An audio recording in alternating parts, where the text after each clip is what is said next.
کو کوئی روک سکتا ہے. یہ جس طرح عوام نکلے گی آپ نہیں روک سکتے. اور میں قوم کو آخر میں اپنے نوجوانوں کو کہ میں اپنے نوجوانوں کو اس لیے آخر میں یہ پیغام دیتا ہوں کہ یہ جو ملک کا مستقبل ہے یہ آپ کے ہاتھ میں ہے. یہ آپ اپنی جنگ لڑ رہے ہیں, میری جنگ نہیں, یہ ہم سب کی جنگ ہے. یہ اوپر رہ گئے, قوم کا کوئی مستقبل نہیں ہے. جو میں نبی صلی اللہ علیہ وسلم نے جب کہا کہ جو قوم طاقتور مجرموں کو نہیں پکڑ سکتی اور صرف چھوٹے مجرموں کو پکڑتی ہے وہ تباہ ہو جاتی ہے. تو دو راستے ہیں, ایک ہماری تباہی کا راستہ ہے اور ایک حقیقی آزادی کا راستہ ہے. حقیقی آزادی کے لیے ہر قربانی دینے کے لیے سب شہریوں کو تیار ہونا چاہیے. میں انشاءاللہ کل نکلوں گا پختونخوا سے اور یہ پاکستان کا تاریخ کا سب سے بڑا قافلہ لے کے نکلوں گا, اور کوئی بھی روکنا چاہے ہمیں تو وہ روک کے دکھا دے, کیونکہ کوئی نہیں اس کو روک سکتا. عوام کے سمندر کو کوئی نہیں روک سکتا. نہ اتنی پولیس ہے یہاں, نہ یہاں کوئی رینجرز ہیں روکنے کے لیے. اور نیوٹرلز کو پھر بھی کہ نیوٹرلز آپ کے اوپر بھی ساری قوم دیکھ رہی ہے اور آپ کے اوپر بھی ججمنٹ پاس ہوگی. ایک تو جس طرح آپ کی آزادی تحریک شروع ہو رہی ہے تو چینلز پہ تو ہم بھی آ رہے ہیں, AOI نیوز کو بھی پنجاب بند کر دیا گیا ہے اور کیسز بھی بنائے جا رہے ہیں. ساتھ ہی دوسرا یہ پوچھنا چاہ رہا ہوں کہ یہ موجودہ حکومت جس طریقے سے عدلیہ کے فیصلے ہیں کہ کسی قسم کی بھی آپ سیاسی سرگرمی کو نہیں روک سکتے, سوچ یہ کہہ رہی ہے کہ ہم نیوٹرل ہیں, تو یہ جس طریقے سے اقدامات اٹھائے جا رہے ہیں تو کیا آپ نہیں سمجھتے کہ یہ حکومت خود ہی جو ادارے ہیں ان کو متنازع بنانا چاہ رہے ہیں اور افسوس کو بھی طرف کیا جا رہا ہے تاکہ وہ عوام کے سامنے کھڑے ہو جائیں, اور جس طریقے سے یہ چادر اٹھانے والی کے تقدس کو پامال جس طریقے سے کیا جا رہا ہے اور مشیری کا زور استعمال کیا جا رہا ہے بغیر کسی معاہدے کے, بغیر کسی FIRs کے, تو یہ کس طریقے سے اشتعال ڈالنے کے لیے کوشش کی جا رہی ہے. آپ کو اس سے مزید افراتفری پیدا ہوگی. دیکھیں میں پھر سے پہلے جو کہہ بیٹھا ہوں کہ جب آپ نے پاکستان کی جمہوریت کو, جو ہمارا حق ہے, ہم کوئی ایسی غیر قانونی چیز ہم نے نہیں کی. یا تو میں کہوں نا کہ میں جا کے اسلام آباد میں توڑ پھوڑ کروں گا, انتشار کروں گا. ہمارا تو شروع سے ہے کہ پرامن احتجاج ہمارا رائٹ ہے, اور وہ بھی رائٹ ان چوروں کے خلاف. تو یہ جو کر رہے ہیں, میں پوچھتا ہوں ان سے کہ ہمارے دور میں جب انہوں نے کہا جی بڑی میڈیا کے اوپر کچھ پابندیاں لگائی ہیں, سوائے فیک نیوز کے اوپر اور جو پروپیگنڈا تھا جو ہمارے خلاف غلط چیزیں کرتے تھے, اس کے علاوہ ہم نے تو کبھی میڈیا کو کچھ کہا ہی نہیں. یہ جو میڈیا کو کر رہے ہیں ان کا جو رائٹ ہے کور کرنے کا, اور خاص طور پہ ARY کے اوپر جو کریک ڈاؤن کر رہے ہیں, یہ صرف میڈیا کی آواز بند کرنے کے لیے کر رہے ہیں, اور جو باقی میڈیا جو ان کے ساتھ چل رہا ہے اس کو صرف اجازت دے رہے ہیں. اور یہ بالکل قانون کے خلاف ہے. میں نے جس طرح آپ کو کہا کہ پاکستان کی جو عدلیہ ہے اس کا بھی آج امتحان ہے. کیا وہ پاکستان کی جمہوریت کو ڈیفینڈ کرے گی یا نہیں کرے گی؟ کیا وہ اس کی حفاظت کرے گی یا نہیں کرے گی؟ اور جو یہ آپ نے بات بالکل ٹھیک کی, بدقسمتی سے جو یہ غلط کام کر رہے ہیں اور یہ جو فیشسٹ اور یہ جو ان ڈیموکریٹک کام کر رہے ہیں, بدقسمتی سے اس کا عوام, اس کو ہماری جو ادارہ ہے, ہماری جو فوج کا ادارہ ہے, اس کے اوپر بھی وہ عوام اس کا نظرہ گر رہا ہے. عوام کا غصہ اس طرف بھی جا رہا ہے, یہ اس کو بھی متنازع کر رہے ہیں.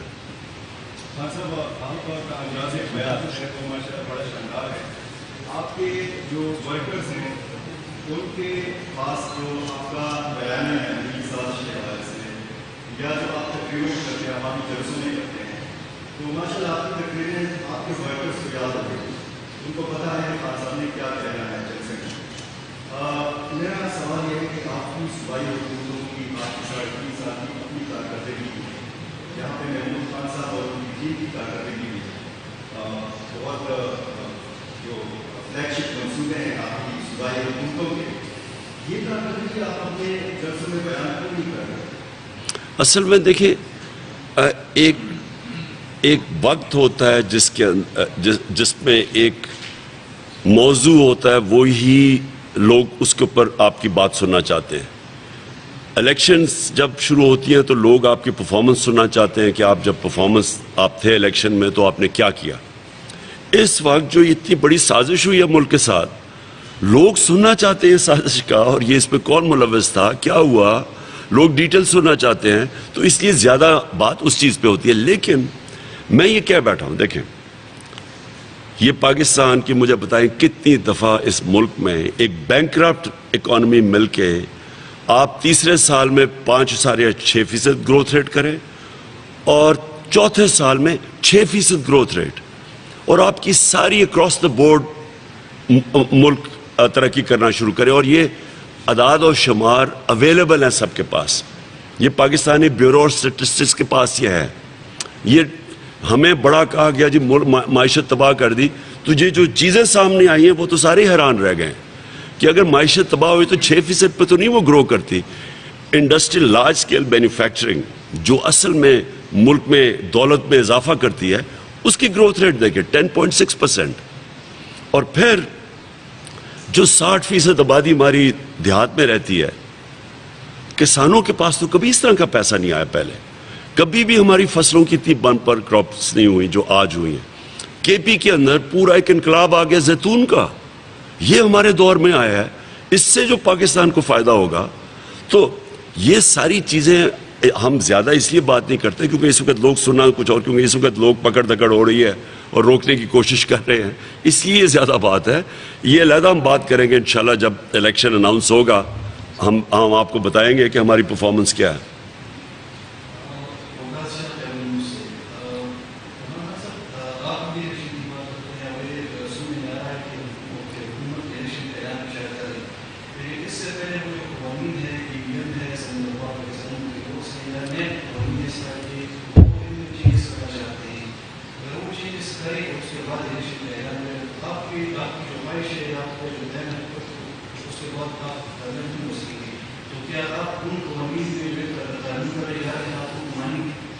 دیکھیں اب یہ حکومت ان سے سنبھالا جا نہیں رہا, سب کو پتا کہ سنبھالا نہیں جا رہا. بھاگے پھر رہے ہیں آئی ایم ایف کے پاس, میسج پہنچا رہے ہیں امریکنوں کو کہ خدا کے واسطے ہمیں پیسہ دے دو نہیں تو عمران خان واپس آ جائے گا. ان کے پاس تو اور کوئی اب تو یہ واضح ہو گیا نا کہ ان کا تجربہ صرف کرپشن میں تھا, اکانومی چلانے میں تو ان کا تجربہ نہیں تھا. کیونکہ 6% گروتھ ریٹ سے آپ کے سامنے اگلے یہ 2 مہینے کے اندر کدھر پہنچ گیا پاکستان. تو ان کا آنے کا مقصد ہی ایک تھا, شہباز شریف کو اور اس کے بیٹے کو سزا ہونے والی تھی ایف آئی اے میں. پہلے یہ کھینچتے گئے اور یہ بھی سازش کے تحت ان کے کیس سنے نہیں گئے, نہیں تو سال پہلے اس کو سزا ہو جانی چاہیے تھی. 24 ارب روپے جس میں 16 ارب روپے ان کے نوکروں کے نام پہ آئے جیسے مقصود چپڑاسی, اس میں کیا چیز ہے؟ یہ تو سیدھی سیدھی سزا تھی. ان کے کیس ہی نہیں لگتے تھے, بینچ ٹوٹ جاتا تھا, یہ ایک مہینے کی ڈیٹس مل جاتی تھی. اس کو بچایا گیا ہے. اور یہ آیا آتے ساتھ اس نے کیا کیا, ایف آئی اے کے اندر سارے چینجز کر دیے, اور ایف آئی اے میں چینجز کر کے اس کے سب سے مقصد یہ ہے کہ اپنے کیسز ختم کرے. بالکل زرداری نے یہ کیا تھا. جب اس کا $60 ملین سوئٹزرلینڈ میں پکڑا گیا, مشرف نے این آر او دے دیا, اس نے وہاں بھیجا ایمبیسڈر شمس الحسن کو, اس نے سوئٹزرلینڈ میں جا کے وہ سارے ڈبے پورے کیسز کے اٹھا کے اور وہ ختم کر دیے. جس طرح ان کی ایل ڈی اے میں چوری پکڑی جاتی تھی تو سارے آگ لگ جاتی تھی وہاں. اب ان کی پہلی کوشش یہ ہے کہ ان کے کیسز ختم ہوں.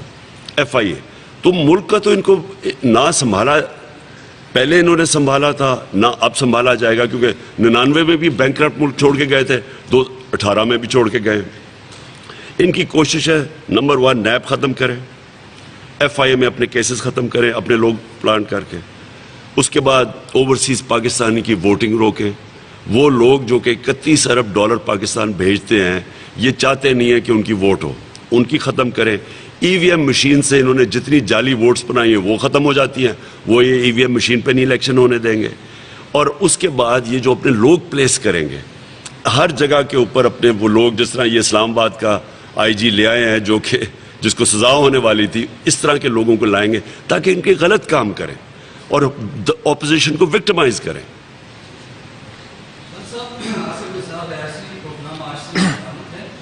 سوال میرا یہ ہے کہ جو لانگ مارچ کا اعلان کیا گیا ہے اس کا اتحادی جماعتیں کہاں ہیں؟ ساتھ